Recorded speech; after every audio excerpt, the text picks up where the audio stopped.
Hi, and welcome to the When Women Fly podcast. Each episode, I have poignant conversations with women who fly, run, surf, ski, climb, or otherwise soar, and possess a passion for life that is infectious. These are honest and insightful conversations about dreams and reinvention, often in the face of uncertainty, doubt, or other impediments. We talk about busting paradigms, grit, working hard, and playing hard, all while building a community around the empowering metaphor of flight. I am your host, Sylvia Winter, a pilot, runner, mother, skier, list maker, and apparently podcaster. I believe that when we share our stories, own our fears, and dismantle our perceived limitations, the possibilities are boundless. Whether you're pursuing your passion or simply love the idea of possibility and wonder, this podcast is for you. Thank you so much for joining me today. Let's get started. Before we jump into this conversation, let me tell you a little bit about Linda Lindquist-Bishop. She has a record of achievement in inspiring, educating, and enriching the lives of women. And she got there through sailing and the life lessons of moving through water, staring change straight in the eye, flying in the torrent of dynamic variables, and directing from the pit. She shares with the discernment of a philosopher and the toughness of a grinder. And if that sounds obtuse, listen to our conversation for the context. She is dedicated to enhancing the lives of women and girls through education and access to the sport of sailing, and shares with us the ways in which she navigates change and other apparent challenges. From the early years, Linda Bishop raced with her brother and father in the Great Lakes. And during college in Illinois, yes, landlocked Illinois, she competed in collegiate sailing, soon shattering records. She's a pioneer in the all-male world of offshore yacht racing. Linda made history as a member of the first all-women's America's Cup team, sailing America 3 in 1995.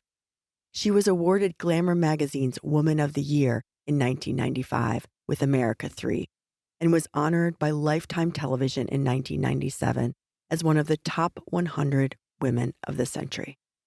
She thrives in high-risk, stretch-goal team environments where she continues to compete successfully at the international level. As a passionate mentor of young women leaders, her advocacy takes on many forms, through public speaking engagements and through the efforts of the nonprofit Rising Tide Leadership Institute. She also has a great TED Talk on the topic of change called A Mountain of Courage. It's a great primer for her work. In this conversation, we peel back some of the layers and talk about the anatomy of change, making boats slippery on the bottom, the importance of clearly defined roles, the undervalued benefits of debriefs, the bias towards action, what makes a leader, and so much more. If you are only just discovering the When Women Fly podcast, welcome. We explore the intersection of flying and culture and community with women who share a passion for flight, metaphorically and literally. You can relate to the inexplicable allure of freedom, taking flight and perspective, of running fast and taking long views, skating, soaring, gliding, sliding, falling, and rising. So stick around. Now, let's jump into this hour with Linda Lindquist-Bishop. Linda, it's wonderful to be with you today. Thank you so much for taking the time. Sylvia, it's great to be here, and I'm really looking forward to our conversation this afternoon. So I'm just going to jump right in and say how happy I am to be talking to you about your journey and change, the anatomy of change, and women in sport. But let's go to the beginning. Could you tell us your story? Give us a context in which sailing became a passion for you? Sure. I grew up in the western suburb of Chicago, a pretty conventional suburban life, but we had a wonderful summer every year in that we drove 6 hours up to Northwest Michigan to a little town called Leland, where my father had grown up in the summers, and so had my grandmother. I'm actually fifth generation up there. And it was a wonderful place with a little inland lake off of Lake Michigan, and that's where my sailing career started. I actually hated sailing, to be perfectly honest, at the beginning. I was scared of it. My dad took us out in his wooden sailboat called a Lightning, and my brother and I had to bail it out every morning because it soaked up water over the night. And when it tipped, I was really frightened. So I didn't like going to sailing school when I was 10 years old. It was fun to see my friends, but I just didn't like the sailing part. And I actually, to be honest, faked stomach sickness a couple times to get out of sailing because I just didn't want to go. It sounds like your family loved it though. My dad did. He didn't have a big sailing career, but he had a wonderful experience in small boats up in Lake Leelanau, our lake in Leland. And then he actually took that water passion and joined the Coast Guard after college. So it was near and dear to his heart and something he wanted to give to my brother and I. So was it there a opportunity for you to sail throughout your childhood?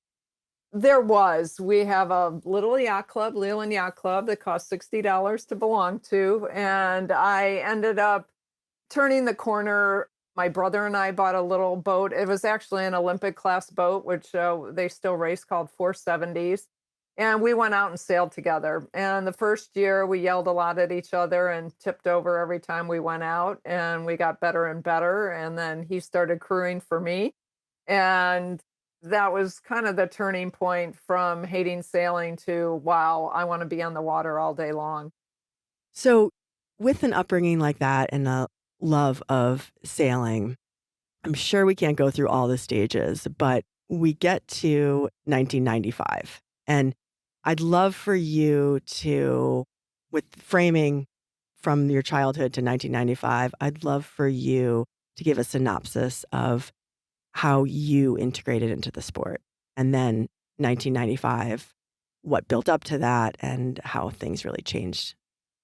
Well, one thing that's become clear to me looking back is that not only for myself, but for all my teammates in 95, there was no path, and we all got there a different way. And my journey was pretty unconventional. I really had no path. I had no goal to get to the America's Cup when I was sitting in high school or even collegiate sailing at the University of Illinois. Just as a side note, our practice water was the Clinton Lake, which was the cooling pond for the Clinton nuclear power plant. Wow. So it was a big incentive not to tip over because we didn't want to come up with a Yes. third eye after practice. But it was a pretty amazing situation of just putting one foot in front of the other. I sailed in college, then I came out to work in Chicago, met some people, and started sailing J24s at the Chicago Yacht Club, met some more people. My job was actually at that time working for a Swedish marine paint company. And I started to become well known as an expert in the low friction underwater bottom coat systems. Wow. That's a niche. Yep. So when the new hottest race boat in the Great Lakes showed up, 70-foot boat called Pied Piper, they asked me to come and put this Teflon system on the bottom of the boat. And that's how I gained my credibility and started sailing the 70-footer. And that was really a big turning point getting me into big boat racing. And that was still in the Great Lakes. That was still in the Great Lakes. I then moved. The paint company was acquired by a company that took me out to New Jersey. So I moved with a truck of paint out there in 89 and I started sailing on the East Coast. Ended up through a referral in the Midwest with just a phenomenal group of people. Eric Swenson, who was the chairman of Norton Publishing, and raced in the East Coast. And that was really my first exposure. I was a Midwest girl that knew nothing of the multi-generational legacy Mm-hmm. sailing that dated back to, centuries and just showed up. So it was a real eye-opening experience. And one of my most embarrassing moments was back then we'd sleep on the boat sometimes on the weekends. And I remember waking up in the morning and not remembering the ramp up to the dock being that steep. Well, we don't have tide out in the Great Lakes. So I had a little embarrassing Yeah. conversation and they laughed a lot at me about that one. Right, right. You don't have the tides, you don't have the salt in your hair. I mean, it's a different ballgame. But it sounds like you quickly took to that culture and also the sport on the East Coast, and that must have just opened up clearly a whole new level of sailing for you. It really did, and it actually boomeranged me back to big boat sailing in the Midwest. I was doing both, and at that point, I met a gentleman named Buddy Melgus, who became my great sailing mentor, Olympic gold medalist, and later went on to win the America's Cup. And it was a connection with him that ultimately got my name on the list for them to look at me for the 95 program. Mhm. Can you explain why this year, 1995, altered the competition for men and women, and what impacts you can trace to that major moment in the history of women in sailing? It was really a unicorn. A woman named Donna Di Verona, who was the first woman TV sportscaster on ABC, two-time Olympic gold medal swimmer, had challenged Bill Koch that maybe he could field a women's team. And to put this in perspective, Bill Koch and his 1992 men's team had just won the America's Cup. So that's like winning the Stanley Cup in hockey. And now he was being challenged to completely disregard that champion men's team and go out and field a team of women to compete and defend the Stanley Cup. And in our case, it's the America's Cup. So there was anger. There was, a feeling of incredulous. People made comments such as, well, why don't you just pick a, group of monkeys and put them on the boat? They just couldn't understand this. But it was at a time that women's sports was really emerging, and there was kind of a tipping point. Softball, the Silver Bullets, and the WNBA was forming, and there was just this ethos that women could do things, and we were doing what none of the other teams were. We were actually gonna be put on a global stage to compete against men in the same league, and that was very, very breakthrough. And to be honest, very, very few people thought we'd even get the boat around the course, let alone be competitive. Mhm. So tell me more. Tell me more what it did take to bring that team together. Wow. Well, as I say when I'm speaking about our beloved team, I don't think God intended 27 type A women to cohabitate for a year and a half. I'm not sure if Bill Koch, expected that either, but there you go. No, it was, gender was just a anomaly. They really didn't know what to do with us. We had 3 universities doing studies on our eating patterns we couldn't keep weight on.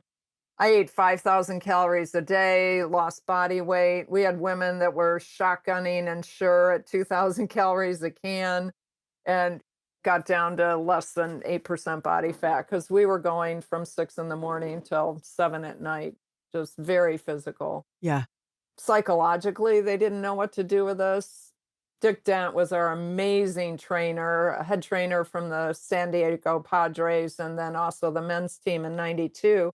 And one day in the weight room, or rather the training room, it was after a day of sailing, and a lot of us were in there getting traction and ice and all the things we needed to do to get back in the water the next day. And he looked at me and said, Linda, I need you to go out in the gym and find out why my rowers are crying. And that was a pivotal experience for me, not only in the cup, but in leadership and life. Because here were women, we had 6 Olympic rowers on our team. We brought these women in. They didn't know how to sail, but they were powerful. I mean, they made us look like, butterflies. Mhm.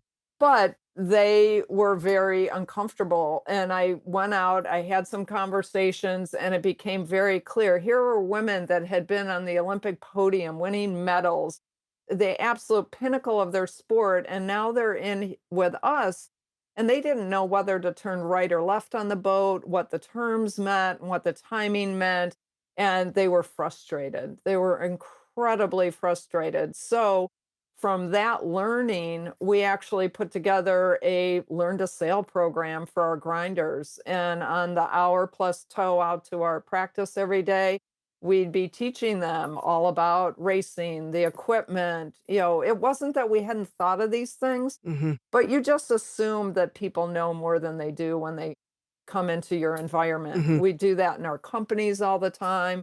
We do it in book clubs. We do it in Hmm. our relationships. So that was a real game changer for a lot of us to realize that we had to help them make that transition from this incredible level of elite accomplishment to literally they didn't know what to do. Hmm. And the great thing is, because they'd already achieved a high level of excellence, the highest level, they knew all the things they needed to do. They knew how to learn, what to train for, what type of things they had to learn, and how to optimize that extra 1, 2% that gets you at the elite level. So instead of what had taken them 10, 15, 20 years in their rowing career, we could get them up to that elite level in 6 months. Hmm. So you had basically collected and cherry picked for sort of strength and the athleticism of these women, but they were new to sailing or effectively new to the sport that you were coming together to do. So that's when you needed to kind of take a step back and really onboard them, like literally and in the whole person, right? Exactly, and this was not unique in our sport, especially in the America's Cup. The men's team had gone to the NFL for grinders and elite swimmers that were tall for massmen. So we weren't doing anything unconventional. It was actually just going out in the sports world and finding our best assets. Hmm. And then we had 2 other non-sailors on board. We had Stephanie Armitage Johnson. We called her the Brick. She was an Olympic power lifter. Huh. And then Shelley Beatty, who was known as the Siren on the American Gladiators, which dates me, but probably the first of those reality kind of competition shows. And on top of it, Shelley was deaf. So the grinders, because she was one, took it upon themselves that 4 of them learned to sign so that they could teach Shelley. So it was just this Wow. amazing, set of learnings and camaraderie that came from how do we accelerate getting to a place of excellence together. And I want to talk more about that learning lab aspect, but first, a couple definitions. Can you define grinder and what your role was? Grinders, and we still use them today. They showed up in this year's America's Cup. They're the powerhouse, the engine. We don't have motors on these boats. And the motors actually are the sails because they capture the wind and make the boat move forward. But to move the sails in and out, there is a lot of load. I mean, on our boats, the main sheets had 21,000 pounds of load on them. So we have big drums, round cylinders on the deck. The ropes that are attached to the sails go around those cylinders, and the cylinders are actually connected under the deck to what look like 2 sets of what would they be? Kinda like bike handles, but you spin them, and when you spin them, it turns a crankshaft, and it turns the drums around, and it pulls the ropes in. So, those are called grinders, and they are literally pedestals in the boat, and with the 2 sets of handles. So, we have 4 of those pedestals on our boat, so we have 8 people grinding, and they can switch out between different cylinders or drums as we call them or winches so we can be grinding in different things at the same time. So there's a lot of coordination, there's hydraulics, there's technology, and at the end of the day, pure power and stamina. Wow. And what was your role? I was in the very glamorous spot, which is my area of expertise, called the pit. It's the middle of the boat, and we call it sometimes the octopus roll because it requires 8 arms. This is where I don't initiate anything. I can't be a hero. All I can do is make other people heroes. So I pull the end of the rope or line or halyard, as we call them, that somebody else is pulling on further up the boat. It might be a bowman or mastman. I coordinate with the back of the boat from a communication standpoint. So the pit is kind of the nerve center. You take care of things down below. And I love it because you have to be very strategically aware, not only of what's going on the boat, but what's going on outside the boat. Where are the competitors? Because you want to be mentally a step ahead of the game and be ready for what the back of the boat is going to call from a next maneuver standpoint because you don't want to get behind. Mhm. So, my personal motto, which I would never tell the guys, but is to serve with excellence in that role because that's really what I'm doing is making everybody else able to achieve what they're doing. Yeah, it's headquarters. Mhm. And, to be honest, that's the role I have in my business and my consulting. Yeah. That's how I serve my clients, so it fits very well with who I am and consistent with my life. I would love for you to explain more how competitive sailing was used as your learning lab, and especially how it links to lessons that you've garnered about fear, leadership, motivation. Can you speak to that? I'll be bold, but I don't think unfounded in saying I believe racing sailing is probably the best leadership development, strategy, and team building lab that exists. And for these reasons, team sport is fantastic for all those things leadership, strategy, personal development. But in sailing, you add a few more elements. One, you add what I say is a dynamic, unpredictable game board. So if you go up for a shot in basketball, you know where the floor is when you come down. That is not the case in sailing. We're out there in 1 to 6 foot or more waves, the boat's bucking up under you. Your level of physical strength has to be such that you're not getting injured when you're contorted not in the shape you thought you were gonna be to do some powerful thing. So this dynamic game board is, a reality, and I believe on the business side of things really reflects the dynamics of business, our markets, all the things that affect business that we aren't ready for and are unpredictable. Hmm. So that's the game board dynamic that I think is so outstanding. You add weather, Mhm. waves, the competitors, and the competitors quantumly multiplies because competitors also are in unpredictable dynamic game boards. Mhm. So back to the basketball analogy, if a competitor goes up for a layup, you know where he's going to land. Mhm.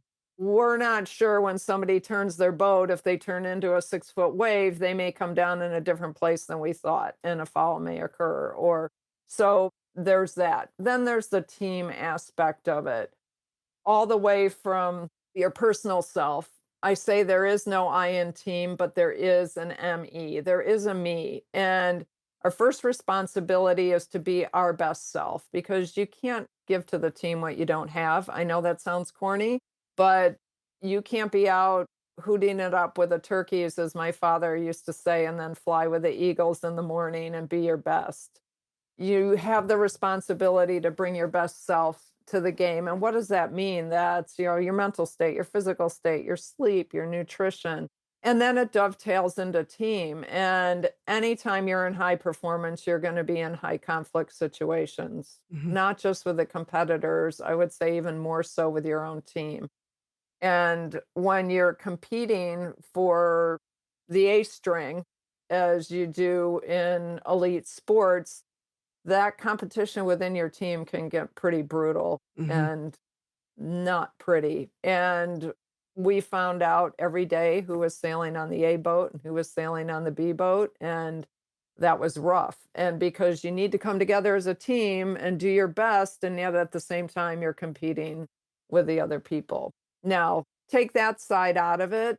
The team building side of sailing is extraordinary because the level of communication, of knowing what other people are doing, I think the biggest thing for me that translates into business, and I wish we could be so much better at it, is clear role definition.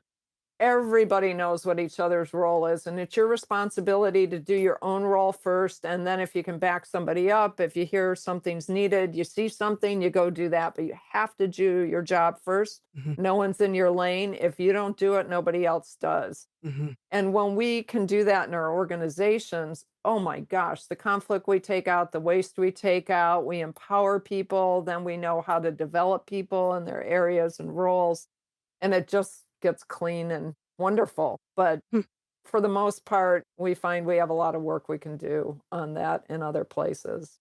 that's so interesting. So let me use this as a segue and ask you this question. Your TED Talk, A Mountain of Courage, has drawn from your personal journey, and you speak to the courage to embrace and excel in the face of difficult changes. Can you introduce your personal journey and the journey that led you to create Courageous Thinking Inc., your initiative there, and just how that framed your way of thinking about change and the anatomy of change? Well, I think that journey was similar to my sailing journey. I didn't get up one day and say, "This is what I want to bring out to the world, and I want to be an expert in change and transition and conflict as a path to excellence." It's just the journey I embarked on. But that said, I'm sitting here now on the other side of it, having moved 32 times, having been in multiple industries. And I found as I went from career opportunity to career opportunity that I was getting more and more frustrated when I saw individuals and organizations not being set up for success when they could have been. And I found a core reason for that is they weren't asking the really important questions up front. They were just starting to do things. And unlike in sport where we have this big goal, it's defined, there's a timeline. Most often in life, we don't. We start a company, we have a project, and we just want to do our best. And so, what did that mean to start helping companies ask those fundamental questions that would not only give them a clear focus and goals, but take the waste out, allow them to clearly define roles, find meaning and purpose, and things that make, life and work rewarding, successful, and worth getting up for in the morning. Mhm, So, I didn't know how to do that. I just started asking questions, and I took on some small projects and partnered with a few people. I eventually my journey and quest led me to an extraordinary man named Tom Patterson, who for people of an older business generation will know his partner. His name was Peter Drucker, and Tom worked with Peter Drucker for 33 years. And Peter Drucker is arguably the father of modern business management, and Peter called Tom the greatest strategic planner that ever lived. So I was privileged to sit at the foot of Yoda in my world for 10 years and learn a lot about strategy and transition and change and the process of it so that I could bring that out to, the people who I wanted to serve. mhm. And how did your personal life also inform the way that you were understanding change? I love to learn. I don't like to be stagnant. So I made some choices along the way that were fairly unconventional, leaving some successful careers. I left my publishing career in New York to go start a technology company, which was an abysmal failure, especially from my side. But the technology was great, but I didn't understand things like funding and ability to get things to market and a few other things that are pretty basic, but I'm so glad I had that chapter. Mhm. My life lesson there was I promised myself that I wouldn't stop at Starbucks on the way to work until I got paid, so I drove by Starbucks for 10 months, and that was a lesson I'll never forget. And there was a transition for you from being an athlete and being really singly focused on your own accomplishments to being a dependent spouse, as you put it in your TED Talk. Can you explain that pivot and how you embodied change and what you learned from that lesson? I was standing on the balcony of my office at the time in Chicago, and some fast airplanes flew over my head. And I looked up at the plane in front. The guy was cute, so I ended up marrying him. And that put me into the Air Force, which at 39, going from a pretty significant civilian trajectory and career in life to marrying into the Department of Defense was a big culture shift. And the moment you're referring to was as we were married, We actually spent 6 weeks apart right after that as he went off to some more pilot training, and then we reconvened at the Air Force Academy at the end of August 2001, and I found myself lost without a business card or title, my friends gone, no one knew what sailing was, sitting in Colorado on the Air Force base, and really had a complete loss of identity, and I crashed. I fell down on the ground crying, and I'm like, "What did I just do with my life?" I have a plastic card with my name on it with the Air Force emblem, and it says I'm a dependent spouse. And that was a really hard one for me to understand, grow into, own, and then find out who I was on the other side Mhm. of that fairly unexpected transition in my life. I thought I was going in with eyes wide open, but then showing up at the Air Force Academy, I realized I really didn't know what a commissary or BX was. And there Mhm. was a long list of acronyms and, and issues that provided a steep learning curve for me that year and subsequent years. When I heard you tell this in your TED Talk, it just it spoke to me in a way that was which I think my audience will really respond to, as a big dose of empathy, and it's just this message of sort of you're not alone. I think there's that push and pull between what we do as women and how we navigate, and then becoming interdependent with somebody or something adds a whole nother kaleidoscope of challenges and change that it's there, it's present, and, I think we're not alone in that, and we navigate through that. But I think it was really interesting to me in hearing your TED Talk also understand the way you framed it in a way that starts to speak to change and the anatomy of change, as I'm referring it to, and the mountains and the valley, and I would love for you to, although we don't have a visual here, to try to paint the diagram of the mountains and the way you think about change when you present it.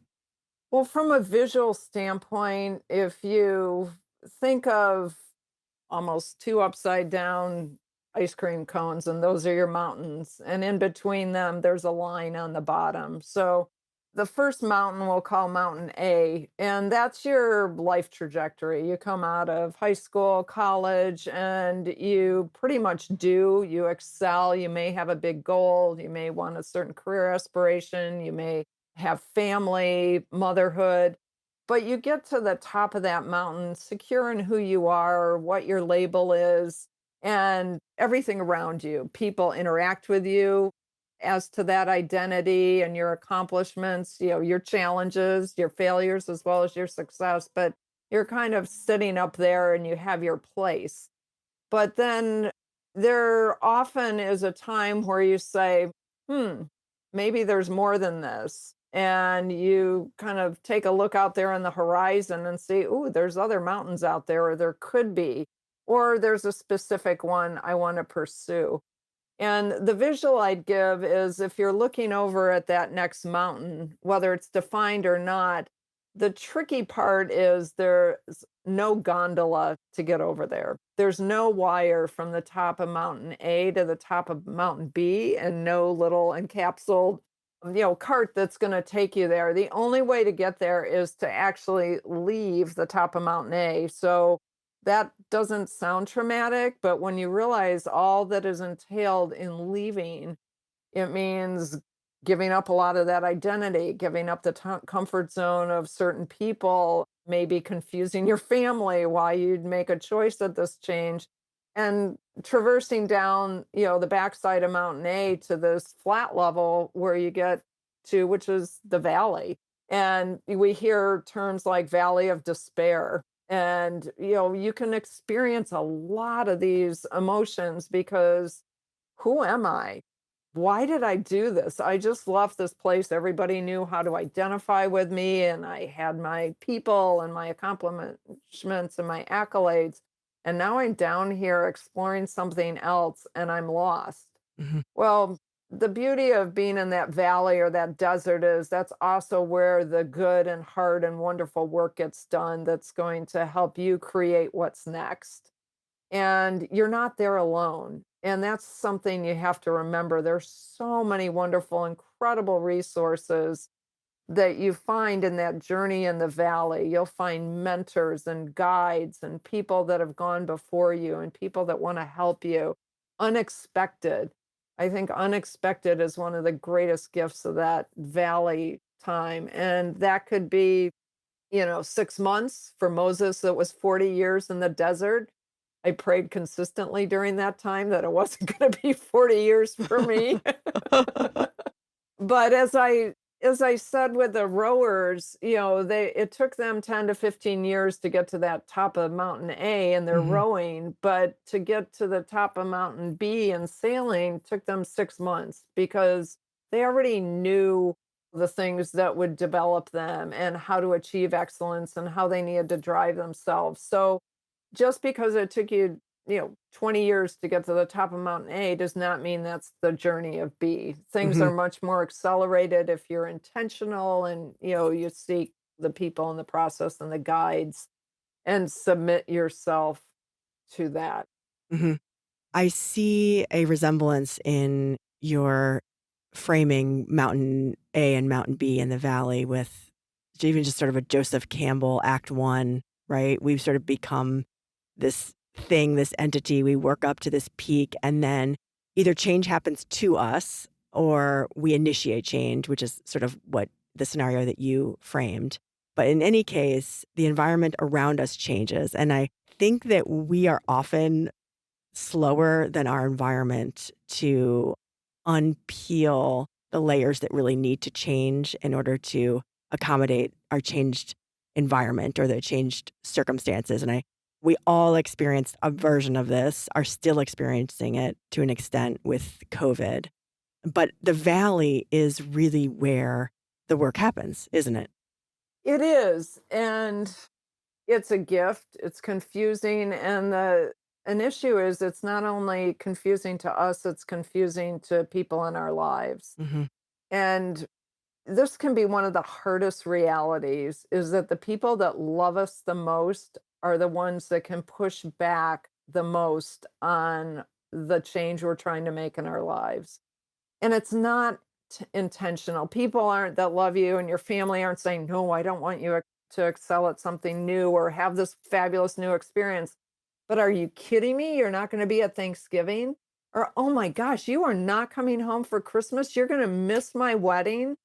Well, yes, because now I've been hired to lead a National Geographic expedition and it's going to be over Thanksgiving and Christmas or whatever Hmm. the new thing that you're coming into. And the reality is, when you pursue your truth and your authentic self, it is going to cost people. The gift, though, is that when you live your truth, you are also giving other people permission and a vision for what it looks like to live their truth. And that's something that I didn't appreciate back in America Cube fully.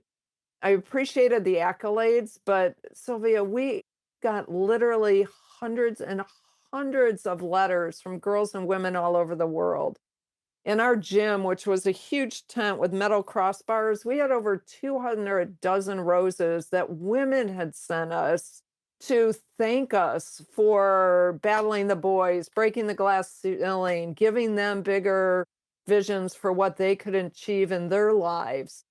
And while that seems very heady and a lot of responsibility, it's also such a gift because we were just getting up and doing what we were passionate about doing, fulfilling the opportunity that had been given to us and giving it everything. Hmm. And 25 years later, I know I can speak for every single one of my teammates in whatever corner of the world they're in. We get comments from women Hmm. that say thank you. And, I feel humbled and I don't feel, worthy of accepting that thanks. All we were doing was getting to Hmm. live one of the greatest experiences of our lives. But it did open doors and change the way women thought about what they could do themselves. And I'll say it also changed another audience, which is critical.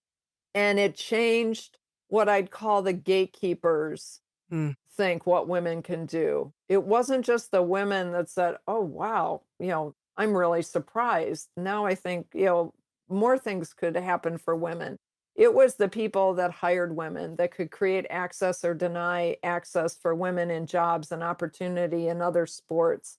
And that's a really important piece of what occurs when people live loudly like this. Mhm. Do you think that women are underestimated?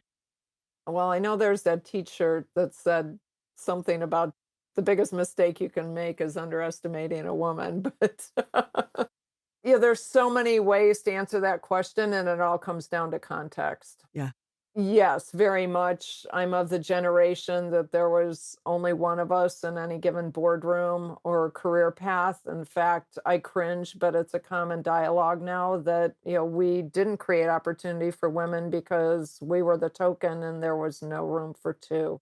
We're in a very different era now where we can now provide the opportunity, we're decision makers, we can open those doors, but that wasn't the dynamic then. So tell me, in the world we live in right now, for women and girls globally, tell me about the world you'd like to see and where do you see the future of women's equality and equal opportunity in sport going?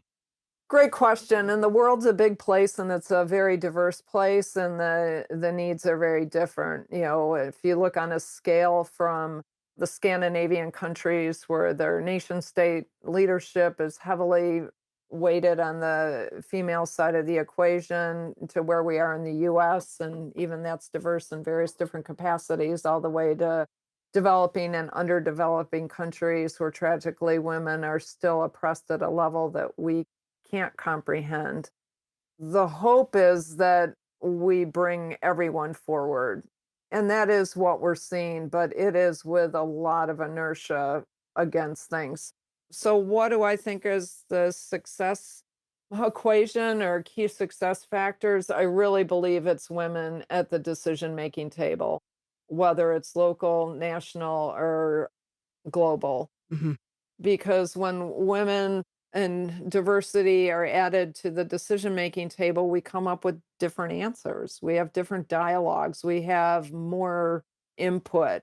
We get very tunnel visioned when we're all the same. So, if we're all white women on a committee, we have a pretty narrow view of what's going to happen. So, whether it's adding women of color, other ethnics, gender, it's very important because we want to create success, however we define that. And we really can't get there in an optimal way unless we bring all of our best thinking to the decision making table.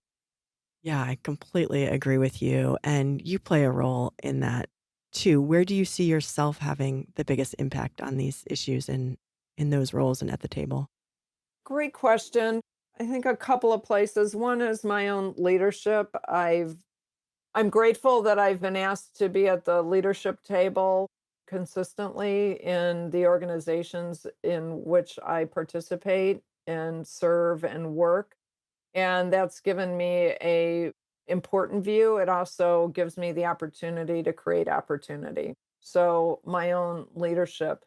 In 2011, a teammate of mine from America Cube, Katie Pettibone, and I started a small nonprofit, which is actually on pause, but called the Tide Leadership Institute. And the thing we learned most when we went into the data on women in leadership globally is there is a success goal that shifts the whole equation. And that's when you get 30% of women or more at the table. One woman's voice or one diverse voice will be clouded over. So 1 out of 10. 2 out of 10, you start shifting the conversation. And at 3 out of 10, the room is forced to think differently, act differently, bring additional ideas, different ways of discussing to the table. And you're not able to ignore whether it's people groups, ideas, financial solutions, because you have a greater critical mass. And this wasn't something we discovered. This data is substantiated globally in many, many places for over 40 years. to the point the UN has written policy that nation states won't receive aid unless 30% of their nation state governance is women, and it trickles all the way down to the local level. So, getting more women involved in leadership, creating those opportunities, equipping women, we all have a part to play. And that goes all the way back to literacy. Mhm. It's a very broad trajectory that needs to be covered, and we all have a place to play on that continuum to help Mhm. women and develop them to the leadership table. Tell me the premise of the Rising Tide Leadership Institute. Well, Katie and I, Katie Pettibone, who's a very accomplished attorney, elite sailor who has continued to do extraordinary things on and off the water, including racing around the world a couple times and multiple America's Cups. And we were wrestling with this issue that we know that we've been provided leadership opportunities because we achieved elite levels at our sport. So we looked at that equation and said, how can we help equip women for leadership and the decision making table and able to compete and contribute in the global economy?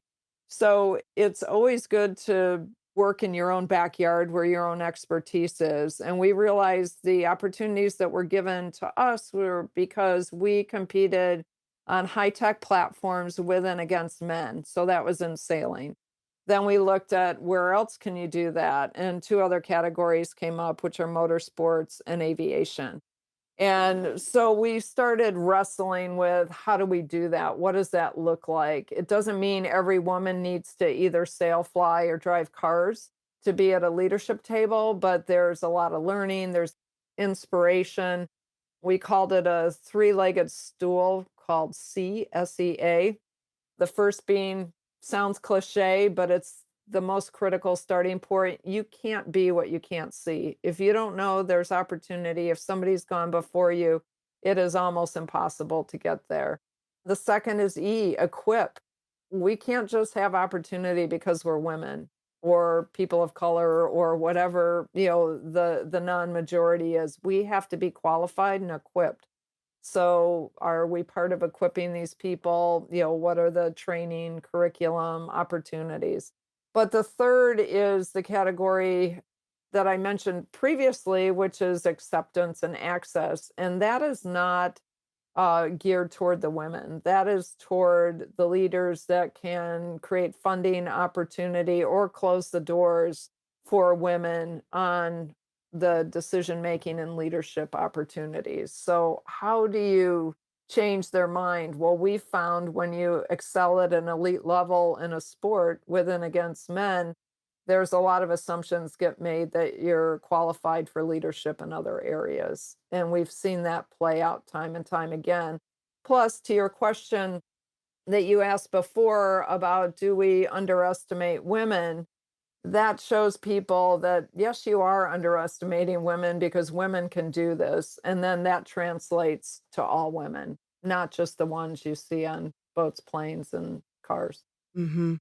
So let me ask you something just while we're here, because one of the things I'm fascinated by in the study of leadership is the variation in both the way people lead and the role and expectation of following. There's just so much advice out there. So, what is one piece of leadership advice that you've been given that's so remarkable you need to share it, or so crappy that you need to warn us?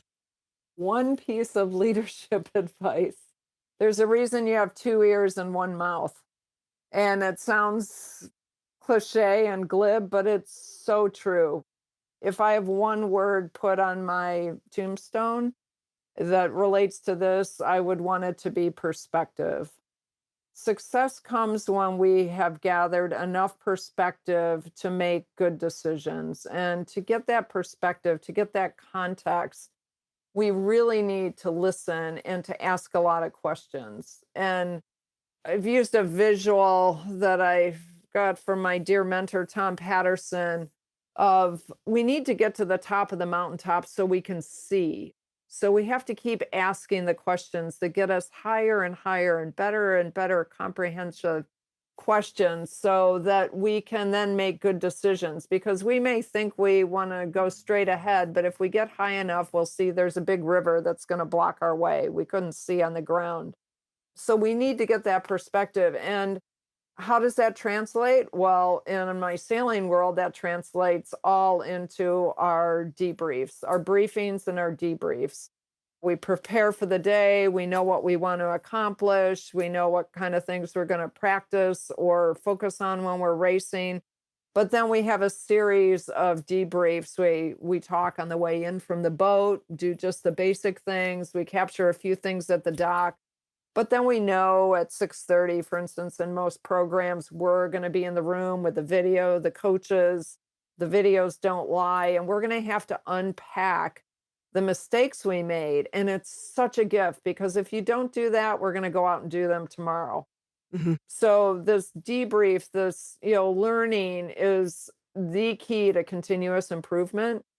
And it takes a lot of courage to be in those environments, because you have to own your mistakes. You have to call out other people's mistakes in a way that's going to contribute to, eliminating them and making improvements. And you have to be able to leave that room and go out and still be bonded as a team and trust one another. So this is the debrief, the learning, and then knowing how that conflict is actually the access to improve performance. Hmm. And our society has done us such a disservice by trying to normalize comfort. We want the easy button for everything. Just hit that big red button. Well, when you do that, you don't learn, you don't work through conflict, whether it's relationship, performance improvement, something you failed at in work, your budget numbers weren't hit. You've got to dig in and find out why. And so often we want to avoid that pain, or we want to blame, and that doesn't set us up for success. Hmm. And it's not just about money or winning the medal. It's because that's how we develop. That's the number one way I believe we develop as leaders. Hmm. If we're willing to lead, go with our teams, and be in these environments of conflict in order to come out the other side to success. Hmm. But it's hard, and it takes a lot of courage. It really does. Courage and vulnerability coupled. Absolutely. There's a, I'm sure it's been said many times, once again, from my great mentor, Tom, that truth without love is brutality, and love without truth is sentimentality. So it's the need to have both love and truth in the room. Mm. And when we get in these high performance team environments, to say these are type A guys is an understatement. They are big egos. But ego is not bad. As you said, if you can be vulnerable enough to put things on the table in the context of improvement, then everybody wins. And we know right away, we all do individually and collectively, when somebody's not owning their own stuff, or they're not willing to contribute, or they clam up, or they're too big for it, they're too good for it. That all detracts from what we can achieve together. Hmm. And what would you say to someone who doesn't consider themselves a leader or leadership material? There's a age-old debate of whether leadership is born or grown. So I Exactly. That's what I'm think throwing you into. yeah, thanks for that. It's definitely both. I've done work with this amazing guy named Mark Miller, who has had a leadership at Chick-fil-A for years and just one of the top leadership gurus out there. And we've wrestled with this. And he has this model, which I think is so spot on, where if you look at levels of 1 to 10 on talent of leadership versus willingness to grow in your leadership development and to continuously improve. If you have a person that's a 7 or 8 on leadership talent, just solid, but they don't show up and do the work, Mm. and they just think they're going to come in and lead and be the big voice, that is going to be far less successful than somebody maybe a 3, 4, 5 on that innate leadership talent and all the persona that goes with it. but they get up every day, they study, they have guides, they get mentored, they get coached, and they advance their leadership. I will take that person any day over the quote star-studded leadership person who just doesn't put the effort in. And it comes really from the core of that love factor. Mhm. I really believe the power behind leadership is love. And whether you phrase that as compassion, believing in a bigger purpose, when you get up every morning and are committed to others, and the big phrase I use, who's committed to your greatness? And when leaders are committed to the greatness in others and they show up every day doing that, everybody wins. And to be honest, every person on this earth can wake up in the morning and be committed to somebody else's greatness. It doesn't matter who you are, what you're doing, what cards you've been dealt with. And I've seen some people with cards that are so horribly dealt that show up every single day committed to making their family better, the person they interact with on the street, and it blows me away. I do it because I have great circumstances and I get to give above and beyond that. These people give from nothing, and in my mind, that makes them extraordinary leaders. And what is your best leadership quality? Helping people see. What breaks me more than anything is when people are working hard to achieve something or to better themselves, whatever the task may be, and they can't see because they don't have the tools. Mhm. They haven't been taught to ask the question. They're really trying, but they don't have a wide enough perspective. Mhm. This is my passion for wanting every individual and organization in the world to live at their unleashed best success. Because the joy that comes from that, the win that comes from that for everyone just is a multiplier and it brings health and wholeness and energy.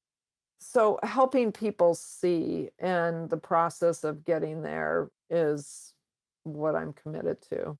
Thank you for asking because I'm not sure I've articulated it that way. Oh, yeah. Well, I mean, you did refer earlier to perspective and it's sort of coming back to that idea that whether it's climbing the mountain or stepping back from ourselves or just simply knowing what is out there, for you to be a bridge for that and sort of allow that channel, I think is just really puts you in a really fortunate position and very impactful. One more leadership question I have for you. What's the hard leadership lesson that you keep learning and unlearning and relearning, that lesson that just the universe just keeps putting in front of you? You're a very good question asker. There's a couple, and I've actually debriefed in my times of failure, and I have seen patterns emerge. One is because I am very strategic focused, I can see a lot of possibility. I have erred in trying to actualize possibility that wasn't mine to actualize, whether it was to stay at a company too long, be in a group of people, a committee, be on a board. And then I get frustrated and disillusioned or angry. And I have learned that lesson. I can see it quickly now. I can get myself out of it. But I see people do it all the time Mhm, now that I have more perspective on it. And it's very common because if we can see a great goal, why aren't we doing it? Well, mhm, the funding may not be there. It may not be our decision sphere that we can make those decisions. And yes, that may be a great solution, but we can't make it here. mhm, And those are hard things to see. And we have to either work within the parameters and try and drive success that way, or maybe it's the catalyst that, wow, I should get out and do this on my own. mhm, I can feed people in my town this way, or I can help women in this way, or I can change the lives of children's in this way. It doesn't mean the other thing was wrong. It just wasn't the way that I or you as a person envision that solution can come to bear. But The pain is when you stay in it and, you're fighting upstream, and that takes a lot out of you, and the tragedy is that it looks like failure all the way around, and you have a great organization, you're giving it your best, and it was a mismatch. Mhm. So, seeing that more quickly is definitely something that I'm very intentional about now. Mhm. And it sounds like it's also resembling action bias, that trait that we are compelled, especially as people that are achievers, to do something, right? The doing is biased. Very much so, and more so probably in our culture than almost any in the world. I mean, we are definitely a fire, aim ready culture. Right. And I'm grateful that the conversation of pause and meditation have become even embedded in the corporate environment. There's acknowledgement now that we need to hit pause, Mhm. that we need to be contemplative. I'm a big believer in a morning ritual, whatever yours might be, of not just getting up and working out in the morning, but how do you frame your thinking? Mhm. How do you center yourself? The difference in my day when I do that versus when I don't do it is mind blowing. First and foremost, from my own experience, but I'm sure if you asked people and they understood what days I did it and which days I did, they definitely prefer that I put my thinking and writing and prayer time and workout time in before I engage with them. So what is your morning ritual? It varies, but I'm a morning workout person, and I've always been at the gym at 5:30 because I need to get that out of the way to go to work. Many years, that was the first thing I did in the morning. I hydrate, and then I go to the gym. Now I actually try and get up earlier, maybe push gym time back a bit and get my contemplative reading time, and I really work hard not to read work. This is where I want to read thoughtful things about great thinkers. It may be faith-based, it may be some leadership development, character development, reading about other people's lives I respect. One thing most people don't know about me is I'm a philosophy major. I think thinking is incredibly important Mhm. and probably, a reflection of a lot of lack of thinking in our culture. And I'm not blaming people. We've set this pace for ourselves. We reward action. Mhm. I say it's not about the answers. The real leadership trait, when you asked what is one of the biggest leadership traits, and I would say it is questions. There was a New York Times article years ago that I copied and I've taught with since, and it talks about some of the greatest leaders in our country answering that question of what's your greatest and most important responsibility as a leader? It's to ask the questions. And yet we get interviewed for bringing the answers. We get compensated for bringing the answers, but it's the questions that open up possibility and bring us solution and help us see pending mistakes and help us manage risks. The answers don't. And so having that time in the morning to ask myself questions. I look for questions. I have a whole question file that I work through then in my journal of questions I want to process. And that helps me greatly in my own thinking. So what's on your nightstand? What are you reading? Ooh, that's a good question. Let's see. I'll go directly to my green chair. I have Team of Teams by General Stanley McChrystal. I have Paul Coelho's. I never say his last name right. Yeah, he wrote the Four Spiritual Laws. His new book, The Archer, is amazing. It's beautiful. The Clarity Field Guide by the EOS guys. My Utmost for His Highest, which is a wonderful devotional by Oswald Chambers. The Daughters of Yalta. These are the Churchills, the Roosevelts, and the Harrimans, A Story of Love and War. It's a phenomenal book of three young women that literally changed the course of World War II. Mm. Anyway, I could go on and on and on, Yeah. but my husband's very grateful for this newfangled device called a Kindle because I don't have a shoe problem, but I have a big book problem. Oh gosh. Well, I'd love to segue a bit and just wrap up with a couple other questions. This podcast is embedded in an idea of flying, both metaphorically and literally. And I'm wondering what flying means to you. It's interesting. I often say go with the first word that comes to your mind. And as you were asking the question, the word freedom just, screamed in my mind. And Hmm.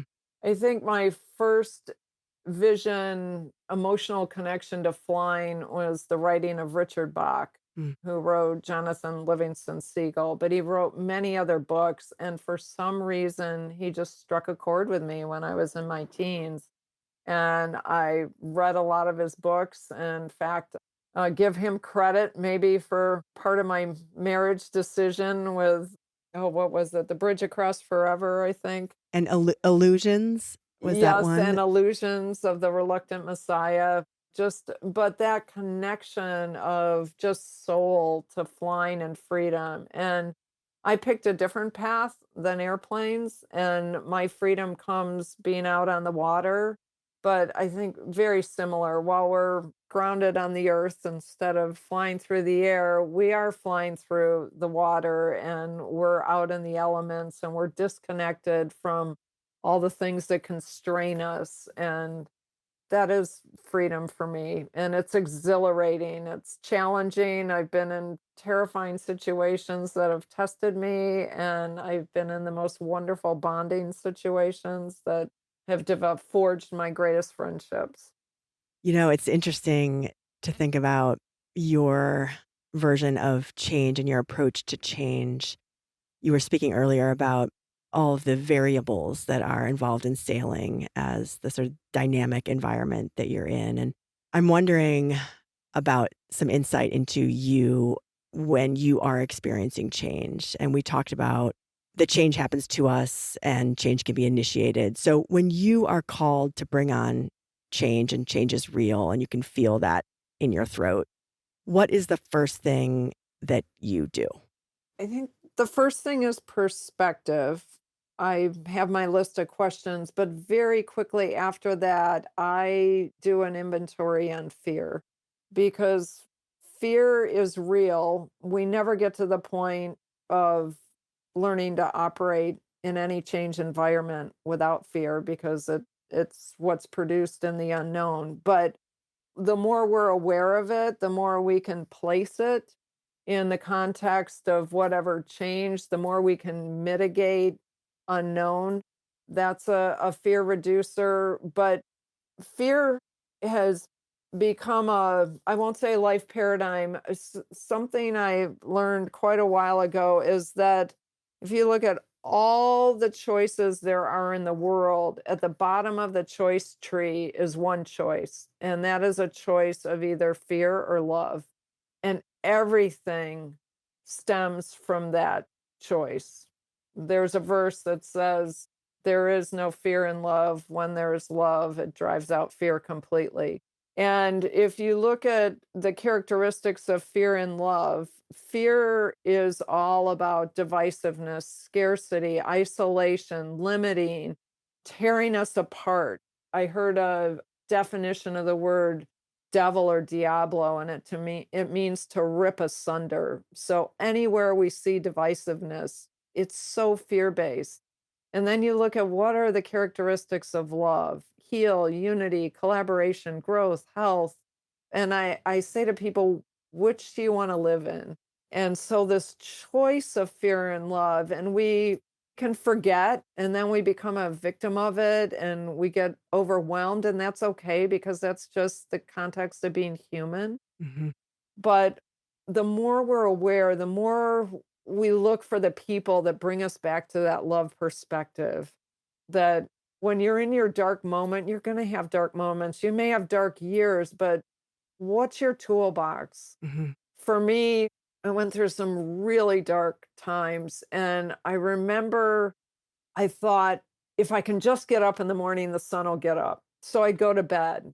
That was one thing. Another was I had a few people I knew I could call that when I was just down there, it was gonna be better when I got off the phone, and they weren't gonna fix anything, they were just gonna be there, and so those kind of things have pulled me through my darkness, and just even knowing I have tools Mhm. takes a lot of the stress away because, yes, you can sit with a channel changer and, your biggest stress is what you're gonna watch on Netflix, but that's not the crowd that I get up and aspire to be with every day, the people around me, and what I want for anyone in their life. So there's gonna be change, and change is gonna bring on fear, and what do we do with it? Mhm. Fear and love, and it's our choice, so choose love. Wow. Yeah.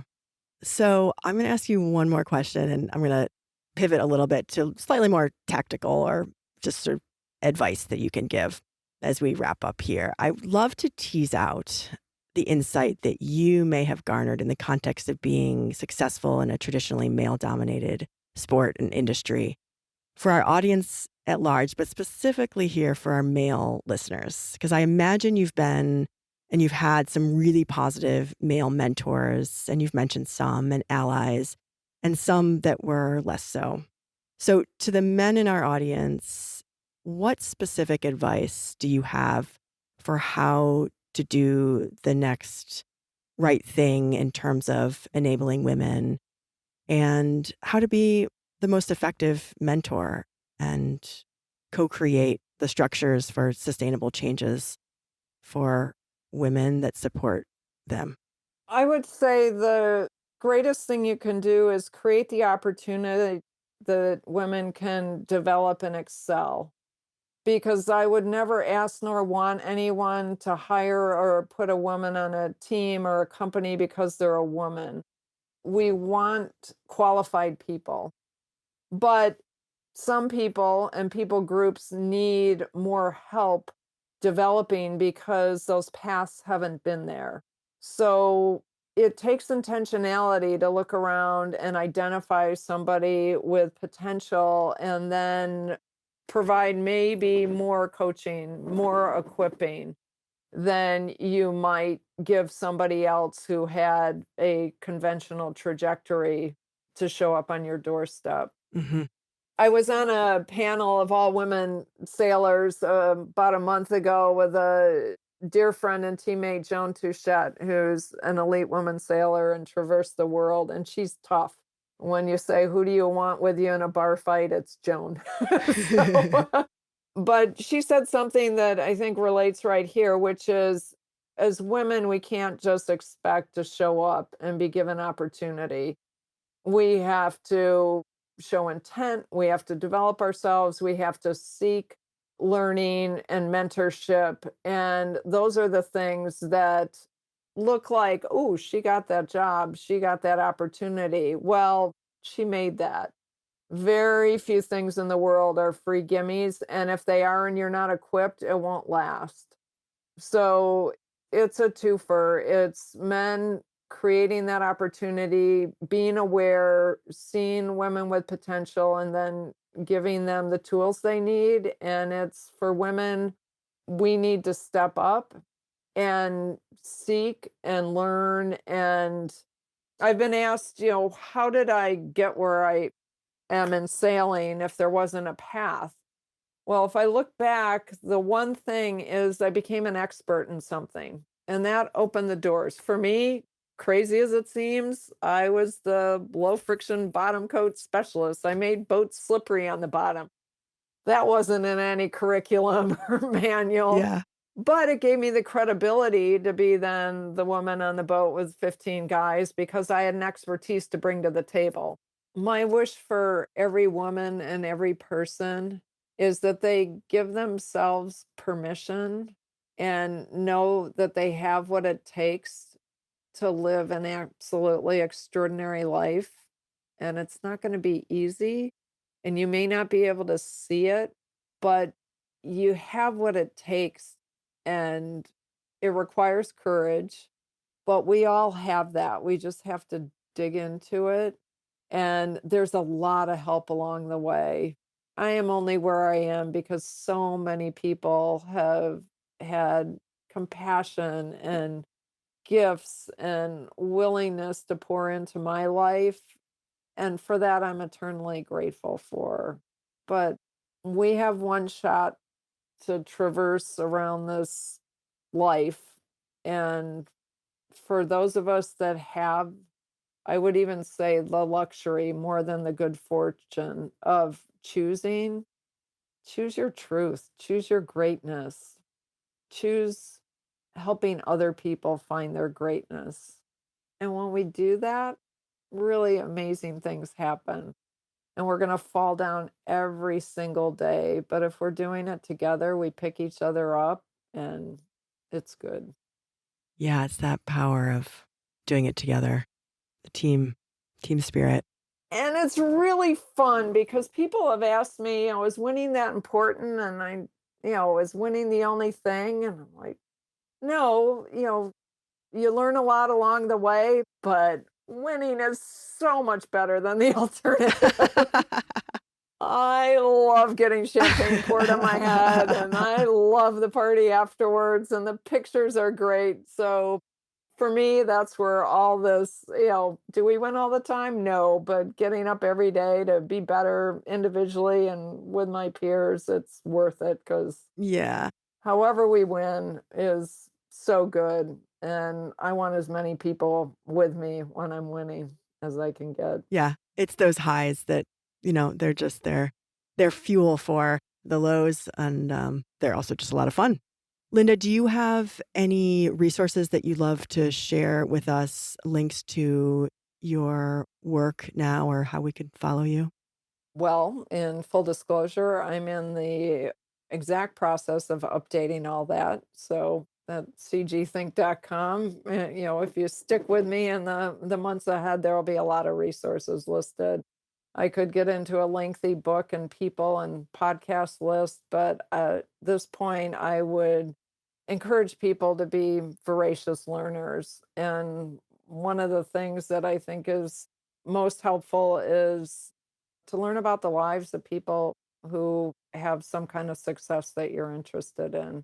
Read their book, follow their podcast. There's so much information out there. And yes, there are some gems. One thing I've learned about books is I can recommend books and they're not relevant for someone. Just like I've had this phenomenal thing that I will go find a book on a bookshelf, pick it off, and it speaks to me like a ton of bricks in that moment. Well, I bought it 3 years ago. It sat on that shelf for 3 years. And it was at that moment that the universe said, read this book.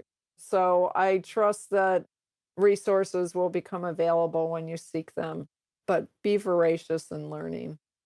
Thank you, Linda. That's so much for taking this time, being part of this community and this conversation. There is a lot to unpack in the last hour or so that we've talked, and I just really can't express my appreciation enough. Thank you. Thank you, Sylvia. It's been a joy to be with you today, and you've inspired me tremendously to ask bigger and better questions. Thank you. I don't even know how to describe this conversation with Linda. It was insightful and energizing and really got me thinking about the process of change and leadership in a different way. I'm just glad you're here to listen. Thank you for listening to the When Women Fly podcast. I'm super grateful. You can sign up for our monthly newsletter on our website, whenwomenfly.com, and I post new episodes every week. So if this resonates with you, follow, share, review, or send me a note. I don't ask for money from my listeners. I believe in free access, but my sponsors really care if you share. So believe in the transformative power of story. Just share an episode and you will have amplified a story that just might spark a pivotal moment for someone. Let's keep learning together. Be bold, be brave, and fly. I'll see you next time.